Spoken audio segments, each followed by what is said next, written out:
game like that that becomes so one-sided so quickly, what are you looking for from you guys, and what did you see, I guess, tonight? Yeah, obviously, yeah, we got comprehensively beaten by a quality team at their home ground. Yeah, we just spoke to the players about it. We weren't happy with the way we started. We gave them too many opportunities on turnover. We gave the ball back to them.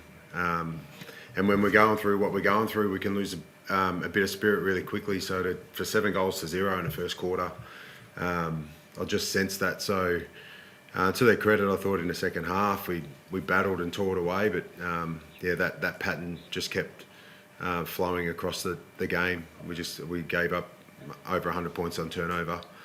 We had a plan around stoppage, which I thought we executed okay against a good stoppage team. But yeah, just our execution and some of our decisions on offence just were out of whack. So yeah, really disappointing. So the standard, is that the standards are still there? Obviously, they exist. Do you think that you're meeting them, or is that? Oh no, well obviously, of course not.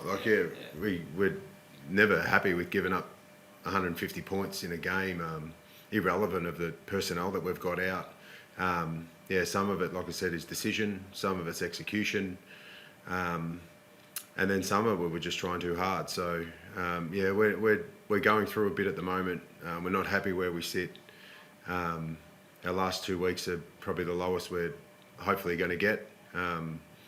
But yeah, as a footy club, we're going to stick thick and train hard and work hard on our individual game and try to get better every day. And hopefully, if we do that and then we add that with getting some troops back, yeah, we can bounce back quickly. But Chris Fagan, you might have even just said the same to you then, but in here before he said there's sort of similarities to 2017 when he took over here and they copped a few big losses and it was tough, but they sort of stuck in it.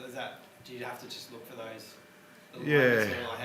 Well, we do, but we've just got to be honest with the way that we review the game, and we will be. Our leaders already on the front foot around some of the clarity around our ball movement, which is on me.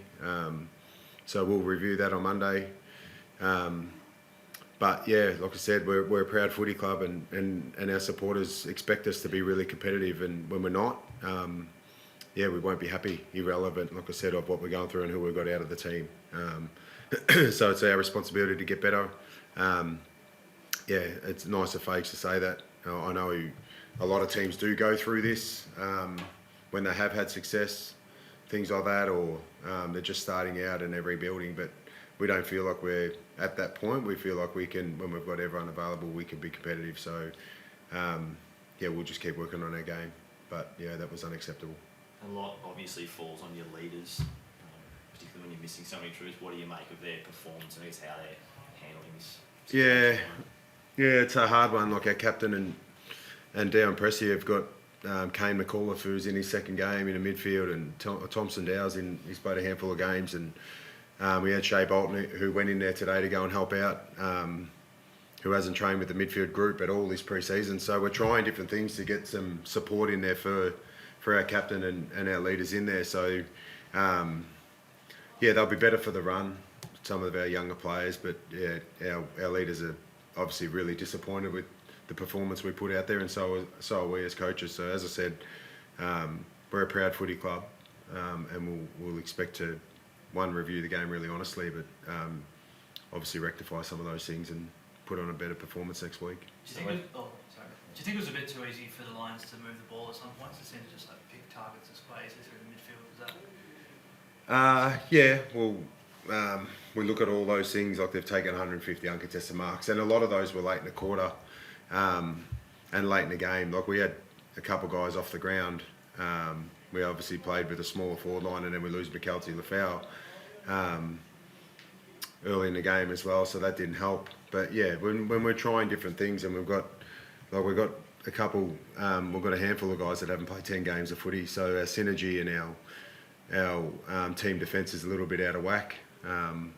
So yeah, as I said, we'll have to review that honestly, and they're a fairly potent offensive team, the Lions, especially at this ground, and yeah, they got through us way too easily. Can you tell us about the injured guys?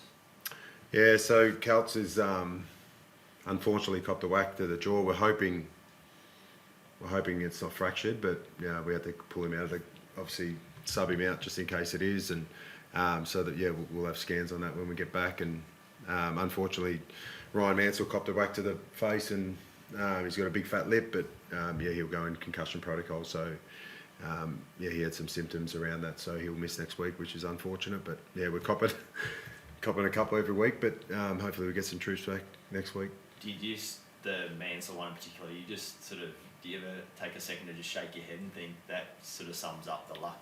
I don't know if it's luck or not, but how unfortunate it was that it's your captain and him going for the ball.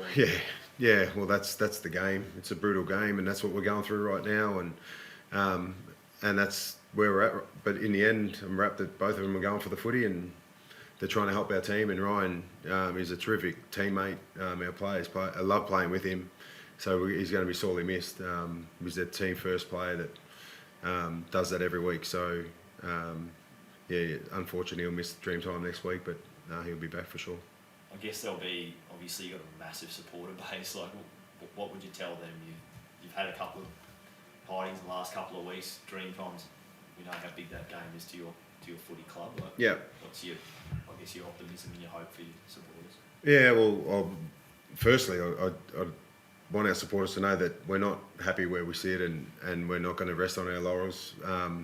During the week, our players are training hard, they're working hard, we're trying to respond really quickly. We're just struggling with, obviously, personnel right now with some talent out of the team, but that will hold us in good stead. Like I said, some of our younger players are getting opportunities, so when we do get some troops back, they're going to be the silver lining. They'll be the cream on the top when playing around our older players. So, and it wasn't too long ago, this footy club lost by 120 points in 2016 in the last game, but then bounced back to win a flag in 17. So, there are some hard times that we're going to have to deal with, and right now we're going through them. But we're going to work hard and try to bounce back as quick as we can and get back to where we know we should be. Thanks, guys. Thanks.